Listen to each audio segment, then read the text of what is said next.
Hi guys and welcome back. Today is the second part of this piece, so as you can see I have quite a bit of the inking done. That happened in the video before this where I did it live and I answered questions. So if you want to see that and you want to see me inking in the speed that I actually do it, you can check that video out. But moving forward, we're going to have the rest of this painting in this video, so if you want to find out what it actually ends up looking like, now is the time. But I will actually do a little bit of the questions that I missed in that first video, and also a little bit talking about this painting because I tried out some new things and I really liked the outcome of this one. So I want to talk about that and the process that it took me. But yeah, today we are working in watercolor and ink and a little bit of gouache, and that's actually ended up with the result that I really wanted, which I'm excited about because I've been feeling very confined with just using black ink. And I know there are a lot of solutions to get behind that, but I've tried a few and just none have quite been the right solution for me yet.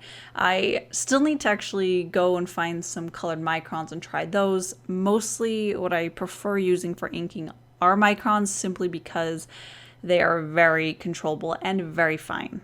And I know I talk about this a lot, but yeah, so I still need to try colored microns to solve this problem, but just like with pretty much any pen, I feel really limited with the colors that are available because I want to be able to have complete control over the color that ends up being, because when I paint, I'm able to control those completely. So I do want to be able to have as much control over that as I can. And that's what happened today a little bit more. I do have this ink, and I believe it's P.H. Martin. It's their India ink line. I'll have a link in the description like I always do, so if you're curious what it actually is, I'll link it down below. But it is India ink, and in my research it says that it's water resistant, which always scared me away from using it for inking because I want waterproof. I want something rock solid. But I decided that I would get this bottle of green ink and I was going to mix it with my waterproof black, and hopefully I would get a result that wouldn't smear too much and it would still have a little bit more of a green tint that I wanted. And it actually ended up really good. I later use more of the green for the deer behind it, and even that one didn't smear at all when I was doing my inking, or when I was using watercolor on top of it. So that's good. It means that I can start moving forward with using these India inks as an inking method. I will absolutely make sure that I do test before I dive in with any big pieces like this, because I do want to be sure that it's not going to smear. But I was really happy with the results, and like I ended up doing an effect with this one, I loved that I had complete control over it. So I did an almost black, it's a dark green but almost black for the branches as well as the girl in this piece. And then for the deer, I do much more green, so it's a lot lighter of a line art and it pushes it back a little bit more, which was a really fun effect to play with. And I do actually think that this is going to add a lot of life and interest, and I'm going to get a lot more out of my paintings with being able to mix my own inks. So yeah, moving forward, I mean, this isn't going to be the only technique that I use, but it does open a lot of doors for pieces that I have a particular thing in mind and I want to go that direction. I did notice that I was very rusty with using a brush and ink for inking, because I used to do it a lot more, and then as it usually goes, I'll latch onto a certain type of doing ink and then I'll move on to another one. But I want to get a little bit more practice under my belt with using a brush and ink, because I mean, there are artists that can do the most gorgeous, precise artwork with a brush and ink, and it takes practice and time and commitment to learning it. So this reminded me that there are a lot of benefits to it, and I would like to get back into the swing of things as far as using those. Okay, let's go ahead and jump into some of the questions from last time that I didn't get answered. So these are all actually art related, so let's just talk a little bit more about some art. Okay, Kayla G asks, what do you do when you're feeling really tired or frustrated with your own art? Sometimes I feel like I'm not making any progress, and I'm wondering if you have any tips for that. Thank you so much. You're amazing. Thank you. Yes, I do. I go through this like pretty much any artist. We all know how that feels. But the one solution that I found that works for me every single time I go through these really frustrating times is just going back to figure drawing. And the reason why this is so helpful and such a great solution is because when you go back to figuring out anatomy and really study it, you can see clear improvement, even in a short amount of time. So when I'm feeling really, really aggravated with what I'm doing, or I feel like I'm really struggling and I'm not seeing an improvement, if I just go back and I think, okay, I'm going to treat this like a class. I'm going to study the figure and I'm going to get better at drawing elbows or hands or get better figures just overall. When you sit down and you study it and it's something very basic, and by basic I mean like fundamental for art, I guess I should say. When you do that, you can see the improvement quickly. That's one thing that can be hard to see when you're doing things that are more stylized. It can be hard to see the improvement. So go back, get some confidence behind yourself, because that's what I always feel is when I go back to figure drawing. One, I feel much more confident because I can see those slight, like I can tell that I'm getting better even within a day of studying figures. But it also makes me feel like I am making specific progress to getting better as an artist. I am putting in the time that it takes to get better, and that makes me feel motivated and excited. And I know that that's stuff that's going to fall into place when it comes to doing more stylized stuff that's more my style. It absolutely follows through. So yeah, go back to the basics and study it like it's a class, and make sure that you're paying attention to very specific things that you can improve on. And Veronica Cosby asks, are you ever nervous or anxious to post a video or a piece of art? Absolutely. I usually get nervous when it's a piece that I feel like I didn't do my best on, or it was just not comparable to other ones, or it wasn't pushing me far enough and I really just felt like it wasn't good enough. But the thing to remember when it comes to stuff like that is that as you, the artist, you're behind it. You know the things that you wish came out in the final stuff, and you have all the negativity of things that didn't go right in the painting. But for the outside viewer, they're seeing it just fresh. They're seeing it what it is. And sometimes what it is okay. So there have been pieces where I've made a video of it and I had to put it up because I had to have a video, and I just felt really uneasy. I felt very nervous about it because I didn't think it was the best, and I was afraid that people would really pick up on that. But some of those pieces have actually really responded to, or other people have really responded to those, and I've had people say that those were their favorite pieces, and it's always surprising because those are the ones that I felt like, well, that was not one of my best ones. But the point is that yes, I get nervous, but you don't know how someone else is going to respond to the piece, and sometimes it's really positively, and it's good to see what things are actually responded to and what people like. So basically, yes, it is okay to be nervous and scared to put things up, but it's not okay to stop yourself from putting them up, because it always is way better when you get things out there and you get to be able to be proud of the fact that you're putting things out there. And Raina Perry asks, what's been the most challenging obstacle you've had to overcome as an artist? And then she also says something super nice, so thank you. But I think that the biggest thing that I have struggled with, and this is probably what most artists will say, is I've struggled with myself, with feeling like I can actually do it, if that makes sense. I have a hard time where I'll get into a very negative space with my work. I'll look at like everything that I'm drawing and be hypercritical of it, to the point that if I didn't have a very solid, structured release time for my videos, for things that I had to get out, there would be points where I would just become immobilized by this critique, this point where I just look at everything that I'm doing as not good enough. And I'll look at like my body of work, my portfolio, and that gets so frustrating sometimes, because I'll look at it and I just want to be able to immediately change them and make them what I want them to be. And I can't do that immediately.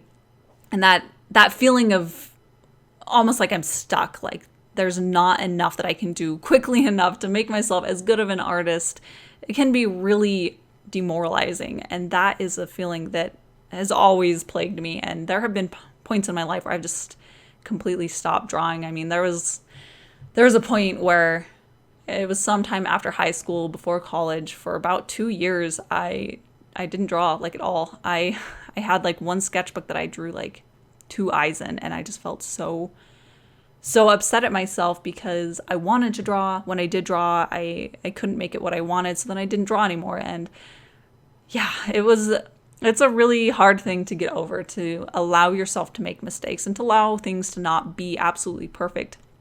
So yeah, it's always an uphill battle as far as staying positive with the work that I'm creating. But it does really help the fact that I do have to create a piece every twice a week, I guess. I forget how many times I put videos up, but yeah, the fact that I have to create them keeps that momentum forward, and it keeps me from stalling out. So all I can say is that if you feel like you are being overly critical and it's keeping you from creating, start making yourself stick to a timeline. You have to get a certain piece done each week, each 2 weeks, each month even. And once I had that in place where I force myself to create something, it helps me move past that inability to create, or the feeling of inability. Ebony Pettigrew asks, what advice would I give to beginning illustrators? Absolutely study your anatomy. I would tell myself that. I would go back in time and tell my middle school self, go study anatomy, go study the face, learn academically, figure out what it actually is like. Don't only study stylized things or you're not going to figure out how to draw it yourself. Start making that a habit, a dedicated thing that you do. And the more that you practice that and the better you get at it, the better artist you'll be. And you will be amazing when you get older. And you'll be so glad that you have that rock underneath you of skills. I wish that I could go back and study anatomy because I did not when I was a kid. Or I say kid, but pretty much all through high school. I barely looked at reference. So please look at reference, study anatomy, learn it. And Murad Aliyev asks, is it harder to use microns on cold press watercolor paper than hot press? How do you get the smooth lines on cold press? When I try with microns, my lines always end up jagged, and when I use ink, it spreads out too much. Yes, it is absolutely harder to use microns on cold press as opposed to hot press. So if you guys don't know, cold press is like very basically cold press is textured and hot press is very smooth. And yeah, it's really kind of a huge pain as far as using microns on cold press. I'm not really sure why I decide to torture myself that way because it can be really tiring on my hands. But yeah, I just have to make sure that I go over the lines enough that it makes it get into all those little grooves. So it does take a lot more time. Oh, my voice like wavered there. It takes a lot more time and a little bit more pressure. Well, a lot more pressure than when you're using hot press.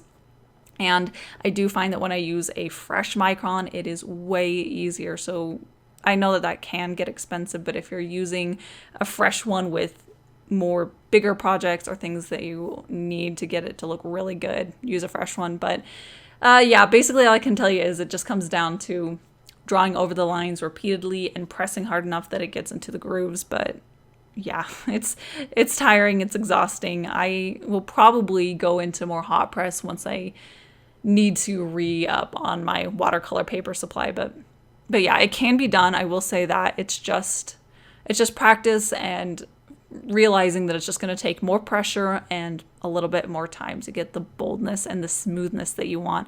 And when it comes to smooth lines, the only way that I get smooth lines is by drawing over them again carefully and building it up to the point that it gets smooth. So if I get a line where it just like looks great and then it has a little bump in it, then I'll just have to redraw it over on top until I get a really smooth line. So just dedicate time to focusing on each line. It does take more than one stroke to get it really sharp and good and crisp. Veronica Cosby asks, do you listen to music while you work? And if you do, is it the type of music you put over the speed paint like this video, or is it a variety type of playlist?